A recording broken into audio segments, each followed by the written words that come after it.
There is a well-documented phenomena that after some people lose weight, it often slowly comes back. Often this is put down to laziness and weakness, which of course, if we're honest with ourselves, we can all be that sometimes. But actually there are very clear biological reasons for this.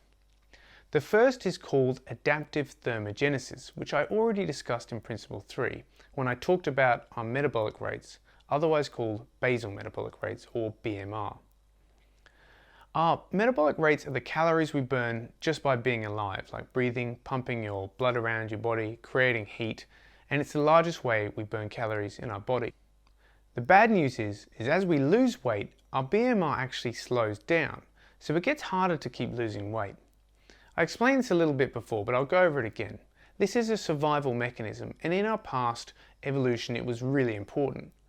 When humans were evolving, we lived in an environment that had little food around. So when we were starving, the body reduced and slowed down our metabolic rate to stop us wasting away. So this is great in an environment that has little food and you need to survive in the short term. But now we live in the opposite environment, where there's lots of food and we need to survive in the long term. The second reason is our hormones. 1 year after we start reducing our intake, we can see certain key hormones which you've heard pop up before, like leptin and ghrelin, change. Leptin is a hormone that is released from your fat cells, and the more fat you have, the more leptin you make.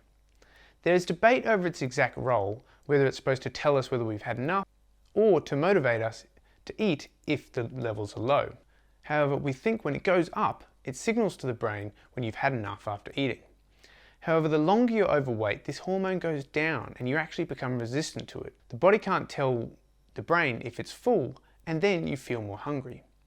The other thing is your hunger hormone, called ghrelin, goes up, which actually makes you feel even more hungry. So that pretty much sucks.